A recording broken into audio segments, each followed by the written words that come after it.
you're like me and so many others, you saw this clip a couple of days ago and it inspired you. It's video of workers at an Indianapolis UPS plant. They're actually building a hub, basically. They're not UPS employees. They're contractors, as far as I know. And they're building a new hub for that company. ICE agents came in to target, or excuse me, not two workers were targeted by their safety manager. By their safety manager. And two workers were targeted by their safety manager, and this happened as a result. Amigos, get about this motherfucker.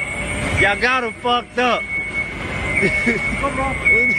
Look at them. They sent a couple of them home. They all packed their shit up and shut this motherfucker down. Nigga, who y'all think y'all playing with?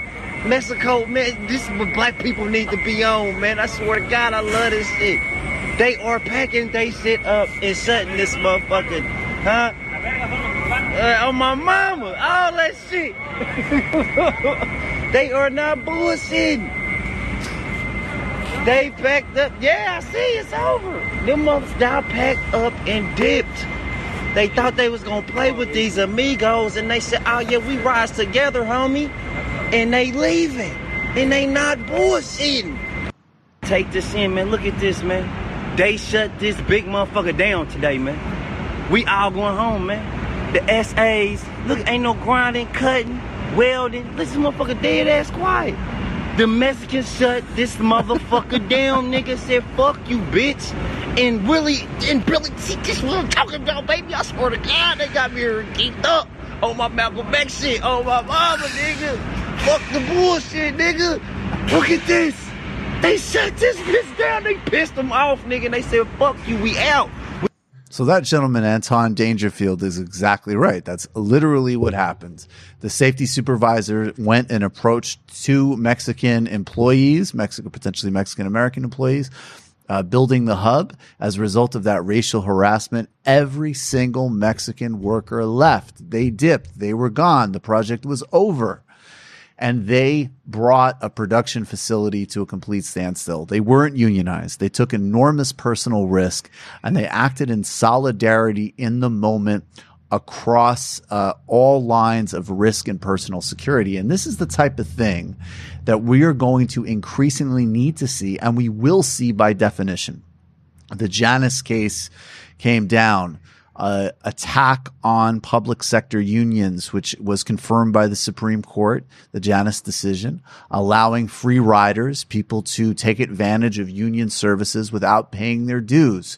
Mark Janus, a very appropriately named gentleman, is now a senior fellow at some pathetic think tank somewhere, taking apparently a modest buyout for being a scumbag and a scab.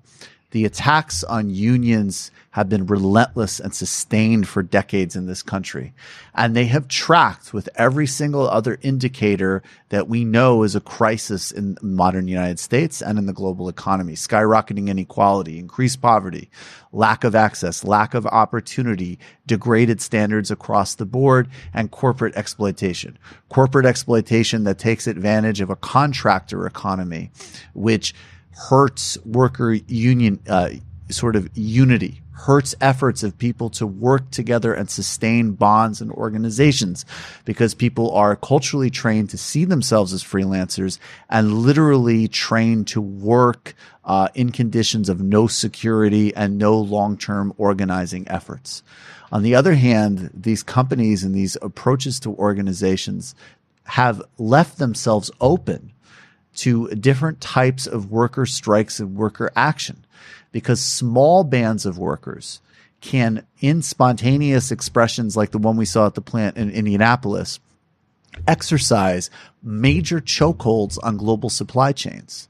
That's the paradox of the modern economy. It might be weightless, insecure, and perpetually predatory for workers, but in fact, it's regimented, highly organized, and every second counts for a global corporation and delivery service like Amazon or UPS for that matter. So in order to break those networks and in order to sort of insert power in those institutions, there's many more decentralized opportunities than there may have been in the past. Now, obviously, wildcat strikes are an enormous risk.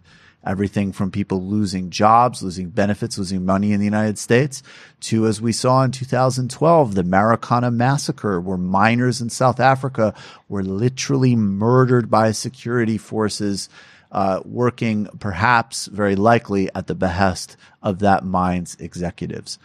Wildcat strikes are dangerous. They're also the roots of the labor movement. They're also the roots of the power of the working class, which Marx wrote about and focused on not out of a moral concern or a romanticization, but because literally this was the fulcrum of counterpower to capital.